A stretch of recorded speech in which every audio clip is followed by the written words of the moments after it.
Salut tout le monde, c'est moi Beverly de retour avec une autre bonne vidéo et aujourd'hui j'ai une invitée spéciale.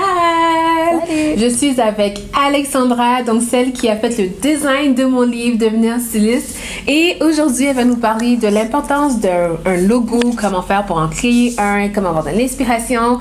Alors Alex, pour les gens qui ne te connaissent pas, est-ce que tu pourrais t'introduire, nous parler un peu de ton parcours? Bien sûr.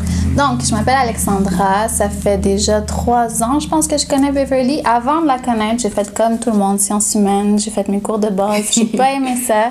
Ouais. J'ai rencontré un API, j'ai découvert design de présentation, c'est une technique de 3 ans où je touche un peu à tout, donc design graphique, le stylisme aussi. Okay. Donc, dès que j'ai fini ça, je suis venue ici parce que justement le stylisme, ça m'intéressait. J'ai fait le cours à BU que j'ai adoré. Puis, elle m'a donné la chance de faire un stage avec elle. Aussi son livre, que j'ai adoré. Super beau! C'est un gros défi pour moi, mais j'ai réussi, puis Beverly, elle aime ça. Ouais, je suis hyper fière. Alors, selon toi, c'est quoi l'importance d'avoir un logo? Parce qu'en fait, il y a beaucoup de monde qui se lance puis qui en ont pas, mais c'est quoi l'avantage d'avoir un logo? Ben, ça te donne une certaine crédibilité, parce que quelqu'un qui prend la peine d'avoir un logo, d'avoir un branding, d'avoir un site web, tout ça, c'est parce que c'est quelqu'un qui veut vraiment se lancer dans le domaine puis qui prend ça au sérieux. Donc, tout d'abord, c'est la crédibilité. Sinon... Ouais. Surtout la crédibilité. Surtout la crédibilité. OK, c'est bon. Puis quand une personne vient te voir puis te dit « Oh my God, je veux un logo, mais j'ai pas d'inspiration, je sais pas qu'est-ce que tu me recommandes », c'est quoi les critères ou les informations que tu les demandes pour pouvoir faire un logo? Comment ça se passe, en fait, du point de vue d'un artiste ou d'une artiste comme toi? Comment vous faites pour créer des logos?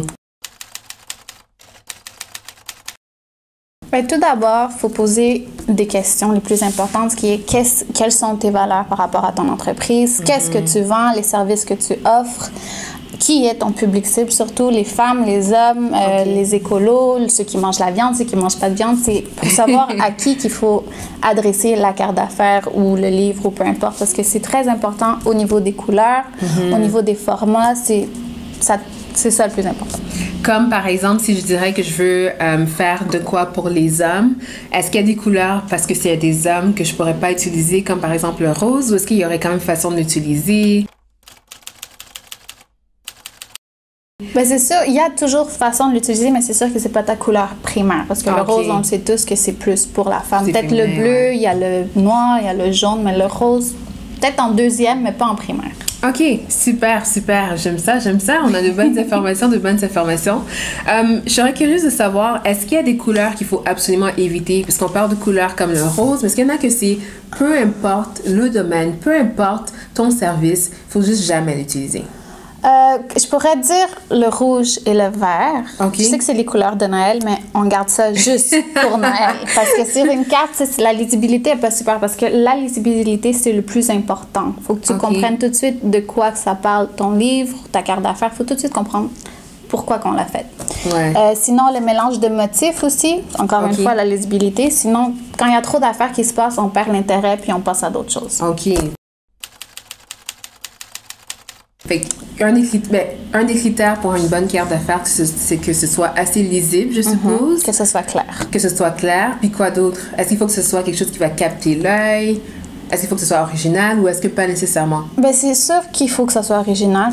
Avant toute chose, il faut toujours aller voir la compétition, voir qu'est-ce qu'eux, ils ont fait pour pouvoir faire quelque chose de mieux que eux. Définitivement. Pour savoir... c'est ça. Ouais.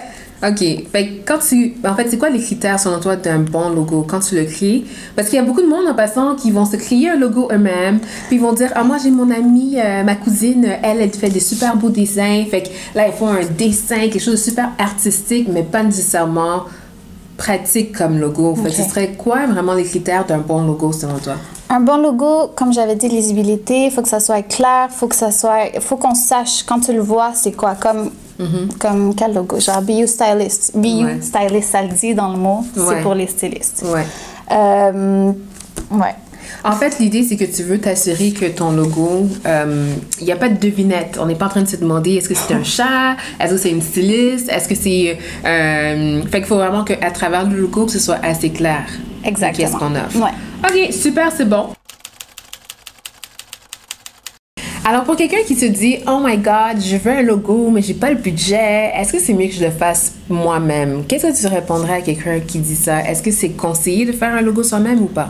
Mais si on a les capacités de le faire, on peut se lancer puis essayer, mais c'est toujours mieux d'aller voir un designer graphique parce que on a étudié pour ça. On a pris des cours juste de dessin, des cours juste de brainstorming. On a beaucoup plus de connaissances pour le faire. Mais c'est sûr que si on travaille ensemble avec les clients, ça va donner un plus beau résultat. C'est sûr. Puis moi, je suis entièrement d'accord. Moi, je suis quelqu'un qui aime beaucoup, mais en fait, je suis très créative, j'apprends beaucoup de nouvelles choses, mais moi, j'aime laisser les experts faire ce qu'ils ont pris la peine d'étudier ou pratiquer pour justement avoir le meilleur résultat. Donc, je me suis pas dit, oh, peut-être que je vais essayer de faire le design de mon livre tout seul ou mon logo tout seul. Jamais. Ce serait catastrophique de toute manière, le résultat, mais je trouve que oui, définitivement, le mieux, c'est de toujours travailler avec des experts comme toi. Et quand quelqu'un vient te voir et te dit, moi, je veux faire un nouveau logo, c'est quoi tes inspirations? Ben, en fait, comment tu trouves ton inspiration? Parce que honnêtement, je trouve que ça demande tellement de créativité de penser à la personnalité de la personne, la clientèle cible, les couleurs, le style, les motifs. Comment tu fais pour trouver l'inspiration?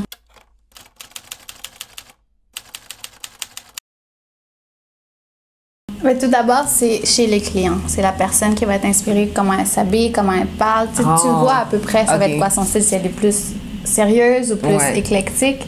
Puis après ça, l'inspiration, on peut en trouver partout, que ce soit dehors, que ce soit sur tous les réseaux sociaux, Facebook, Pinterest surtout, Google un peu moins, mais quand même. Donc c'est ça, on en trouve vraiment partout, mais tout d'abord chez la cliente. Puis toi, est-ce que tu as comme une préférence? Est-ce qu'il y a quelque chose qui est vraiment tendance en termes de carte d'affaires et quelque chose que tu aimes vraiment maximiser? Ben, des cartes d'affaires, c'est fait pour aller dans un portefeuille. Donc, on garde toujours les mêmes standards de grandeur. Il y en a qui des fonds carrés, mais tu sais, ça dépend de la cliente. OK, super, c'est bon. Je suppose que tu fais plus que juste du design de cartes d'affaires parce que de toute manière, en 2018, je trouve qu'il y a beaucoup de monde qui prennent presque plus les cartes d'affaires. La première chose qu'ils demandent, c'est quoi ton compte Facebook, c'est quoi ton compte Instagram. Donc, je trouve quand même qu'avoir l'expertise d'une designer graphique pour faire des bonnes bannières sur les réseaux sociaux, j'en parle à toutes mes élèves. Si vous vous lancez, même si vous avez 0 client, prenez la peine d'au moins investir dans de belles bannières, de belles photos pour avoir de l'air professionnel. Fait qu'au niveau de tes services, c'est quoi que tu offres actuellement? Carte d'affaires, ça vient avec les bannières Facebook. Je fais aussi des photos de profil. Ça dépend un peu qu'est-ce que le client a besoin.